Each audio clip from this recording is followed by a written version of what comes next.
Hi everyone, this is Annette, and this is a recording I made for you to explain a little bit about Ayurveda, the doshas, the attributes or qualities, and their relationship to the doshas. And hopefully you've taken the time to answer the questionnaire, Dr. Vasad Lad's questionnaire, to figure out your particular dosha or constitution, and the link was in your first or second email. Now, for this recording, there might be some really new concepts and terminology here that you might not understand. So make sure that you take some time out and try not to multitask as you're listening to this recording. Grab a nice warm cup of tea and sit back and enjoy this recording in a nice quiet place. So you can really get a better understanding of what everything means. If you're trying to multitask, you might miss something and then come out going, what was all that about? I didn't understand a word. So you do need to be in that space, in that mental space, to actually receive the information. And again, this is like learning a new language. So for many of you, this might be just something really brand new. And if you're not understanding everything, don't worry. You might need to listen to this recording several times. You might even need to read other books about Ayurveda to, again, bring it in a different way so you can get a better understanding. The cookbook that I sent to all of you talks about the constitutions, and it talks about the different attributes. So take a look at that. I think it's not just a cookbook, it's also an educational book on Ayurveda. And so, it takes time to really get a better grasp on Ayurveda, so don't worry if you don't get it the first time. Just go with it and don't force it. It'll come, really, I promise. Eventually it'll come. So take a deep breath and enjoy the recording. Okay, so Ayurveda is one of the oldest medical systems that is known to mankind. It's over 5,000 years old, and all other healing modalities have their roots in Ayurveda. Chinese medicine and Western medicine, they all have their roots in Ayurveda. And Ayurveda basically means the wisdom of life, and that if we follow the natural rhythm of nature, that it will keep us healthy and disease-free for as long as possible. And we're always trying to bring ourselves back into balance according to what Ayurveda says and according to our constitution. So it's a very common sense type of healing system. It can get very complicated as well, but in the simplest sense, it's a very common sense approach towards life. Okay, so we have the three doshas that we're going to be talking about. Vata, which has the qualities reflecting elements of space and water. We have Pitta, the elements of fire and water. And we have Kapha, the elements of water and earth. And everything in this world, according to Ayurveda, is made up of 5 elements. And that's space, air, fire, water, and earth. And then when we combine the 2 elements together, we have the constitutions. And so we have 3 constitutions. And if you've taken the questionnaire, you will have noticed that you're either there's 1 or 2 that are predominant. We have all 3, but usually 1 or 2 stand out the most. And usually those are the ones that we're always trying to bring back into balance. So attributes, and the Sanskrit word for that is gunas, they are basically, what that means is that everything that's on this earth, organic and inorganic substances, as well as your thoughts and actions, they all have certain attributes. And we use the word attribute as an adjective to describe something. And these attributes and actions are closely related due to the potential energy of the particular attribute when it becomes released. such as burning or digestion. These attributes are categorized into 10 opposite pairs, such as sharp and dull, or such as cold and hot, or rough and smooth. So we have 10 pairs, 10 opposite pairs, for a total of 20 attributes. And basically the universe is the manifestation of the two opposites, male and female energy. And so everything is made up of these opposites. And Chinese medicine describes it the same way. Elements, like I was saying, everything on earth is made up of the 5 elements.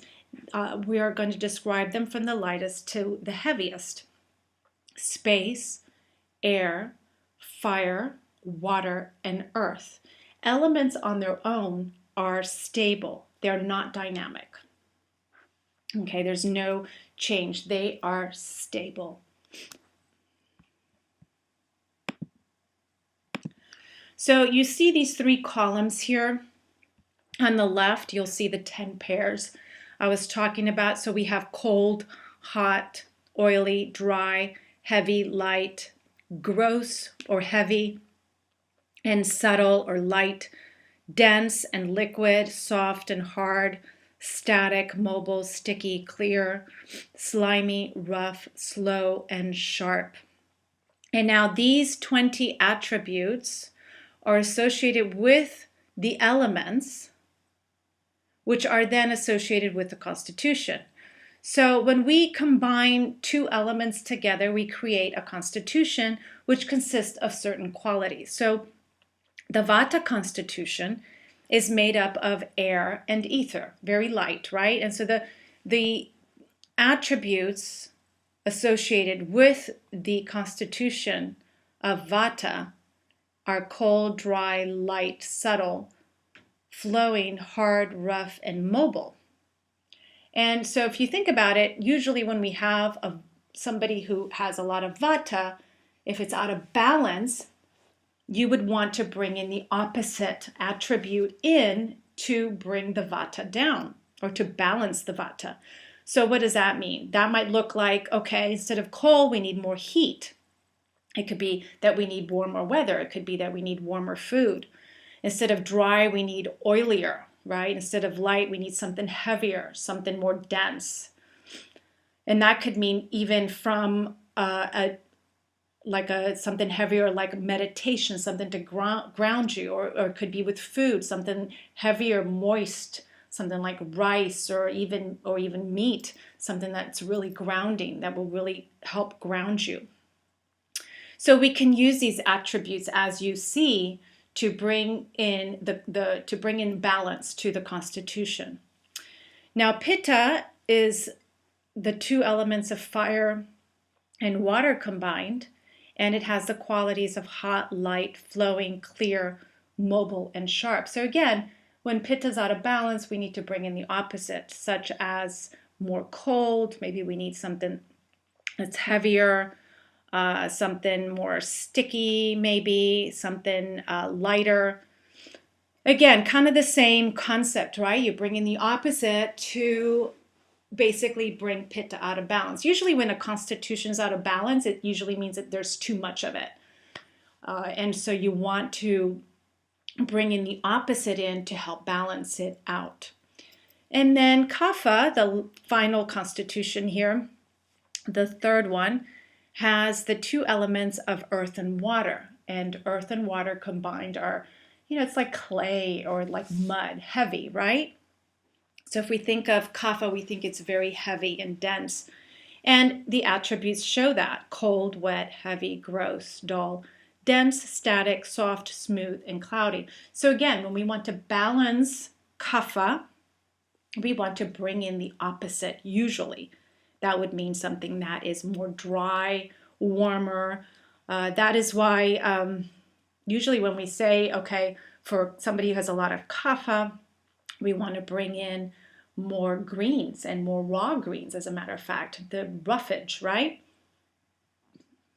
And again, we need something that is maybe something something that's not as dense, something lighter. So we usually don't want to eat food that's really dense, not a lot of meat, not a lot of rice. We need lighter foods such as soups, such as salads, maybe even a practice that is lighter, that is not as slow. So we don't really want a yin type of practice, yoga practice. Let's say we want something that's more like power yoga for a kapha person to bring that kapha into balance. So we can see now how we use these 20 attributes there on the left, how we use the opposites, the pairs, to bring in the constitution into balance. And we'll talk about this more as we progress into the program. You'll begin to get a better understanding of what this all means. This is just an introduction, so don't worry if you're not really understanding everything. Just take what you can in, and it'll get better as we move along. So the three doshas, or the constitutions, it means dosha just means force. It's a type of energy. And as I was saying, we have the three forces, the vata, pitta, kapha. Each dosha or constitution have their own attributes or qualities. In fact, each of these terms is really only a name for a grouping of the attributes. I mean, you saw that in the earlier slide. Now, a dosha or constitution, unlike the element, is not stable, and they are dynamic, because when we combine two elements together, that's when they become unstable or dynamic. They change. For example, without space, air cannot move. You need both elements for the attribute of movement, mobility. If you have a lot of water, you are probably more sensitive and absorb everything. So you're more like a sponge, right? Versus someone who has more earth, like in the desert, that's more dense and dry. So for example, the desert, the soil is just so dry that when it rains, water just bounces off. Nothing really gets absorbed. So you can see how these elements, when combined together, actually create these attributes, or the attributes, how the attributes are associated with the constitution.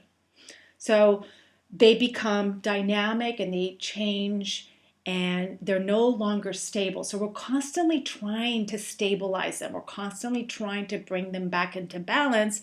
And as I was saying earlier, this is how we use the attributes or the qualities to bring them back into balance. It's our way of putting words or describing, it's an adjective, and it's how we use to be able to, okay, if something is really, really dry, what do we need to bring it back into balance? Okay, look at the opposite. So we need something that's wet or oily to bring it back into balance.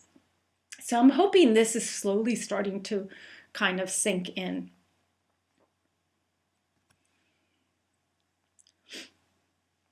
Okay, so here again, more on the attributes and the doshas. So as I was saying earlier, the vata has dry, light, cold, rough, subtle, mobile, clear attributes.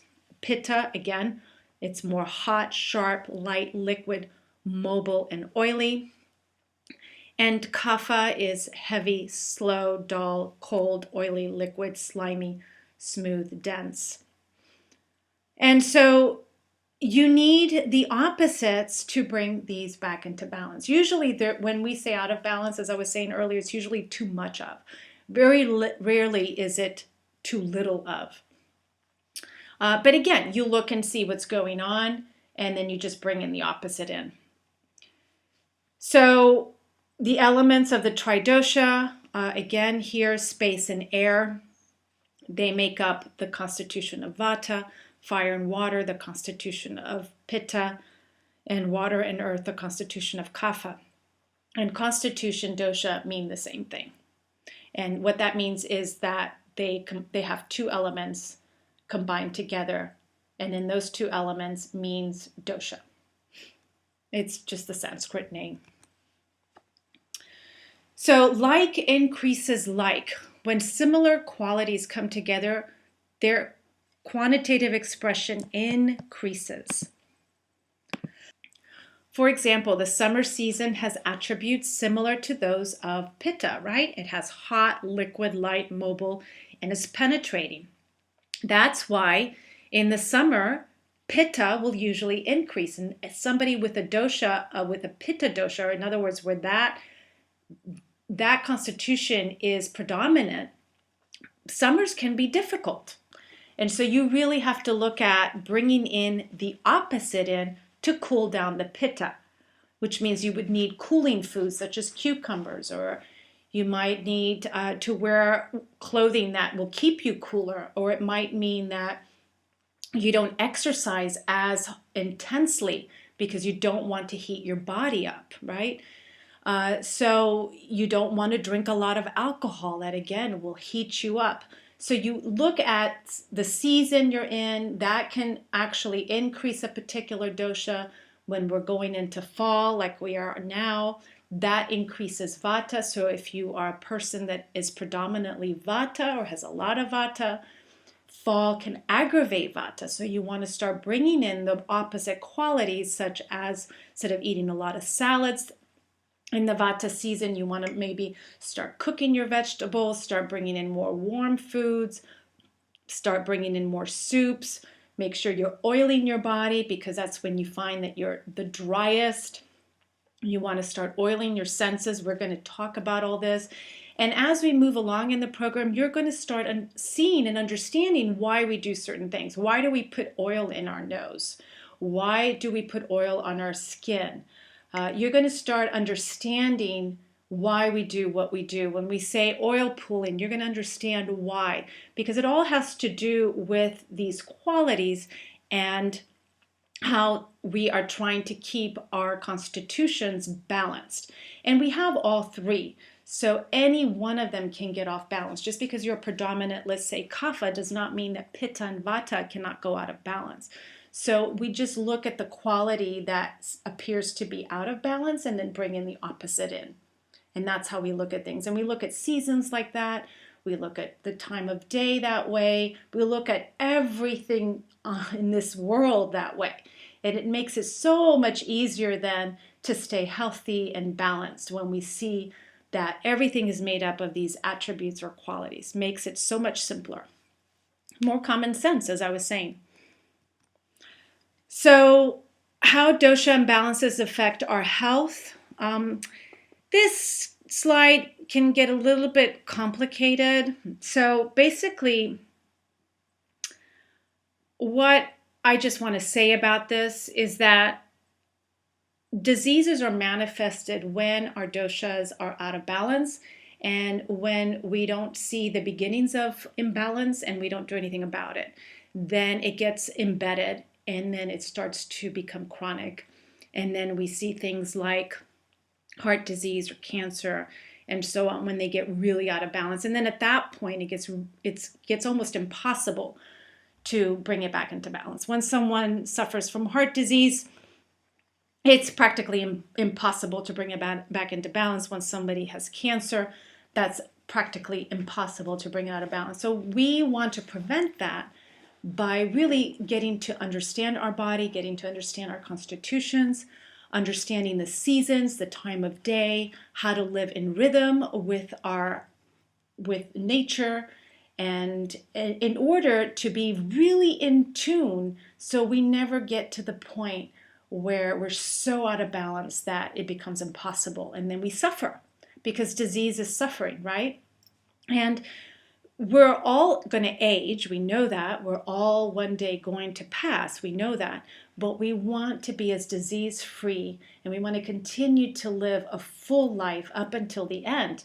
And the way to do that is through Ayurveda and understanding the constitutions, understanding the attributes, and understanding how to bring your body, mind, and spirit back into balance. And so this is where Ayurveda is just, for me, amazing and is the key to understanding how our body and how nature works. I think, for me personally, I think if everybody had a basic understanding of Ayurveda, we wouldn't have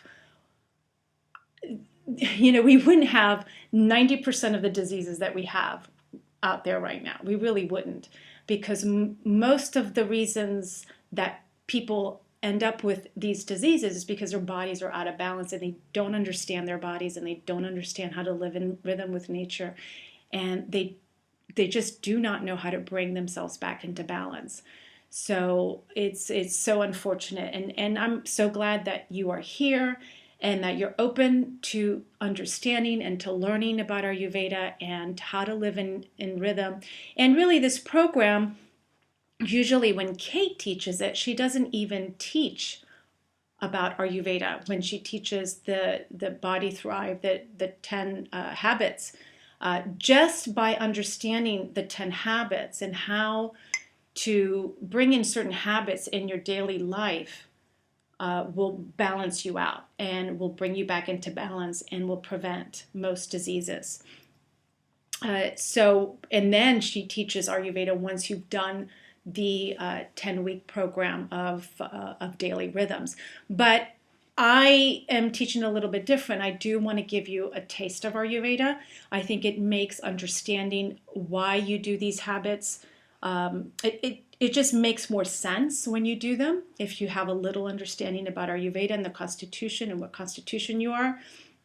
And in all honesty, most people who have studied with Kate, such as myself, we all have an understanding of Ayurveda coming in anyway.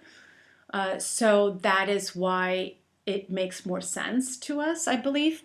But a lot of people that study with people like myself that are yoga health coaches, they don't know about Ayurveda. So it makes it a little bit harder to understand, why am I doing these habits? Yeah, I understand it's nature's rhythm and so on, but I think understanding about Ayurveda gives you a little bit, but it makes more sense then.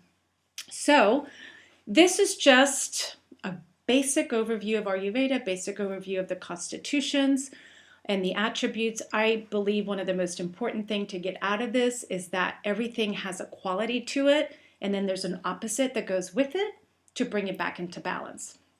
So when you look at the constitutions, and constitutions also are made up of elements, and seasons have constitutions, time of day has constitutions, your body has a constitution, your mind has a constitution, and then these constitutions all are related to qualities. And then you look at, okay, what quality seems excessive and what's the opposite that I can bring in to bring it back into balance. And that is what we're striving for, balance. So, like I said in the beginning, if you have any questions, just go ahead and place them in the forum, in our private Facebook forum, or you can email me. And of course, we'll be talking live soon, and you can also ask your questions there, and we can talk more about your individual constitution at that time as well. And if you have questions about your individual constitution, we will also be discussing that during our conversations. And again, just a reminder, you're getting some of these recordings ahead of time instead of doing it live. So that way, when we come together live on our calls, you'll have listened to the lessons, and then you can just come in with questions, and we can focus on the questions more than on just teaching. So I believe this is just a more efficient way of learning about everything here. All right, so that's about it on the doshas, the attributes, the elements, and hopefully this was simple to understand. Please go back and listen to it again. I think listening to it a couple of times and maybe looking at the slides will also help as well. All right, next you will get a recording on our first lesson, habit number 1. So that will be coming to you real soon. And until then, have a great week.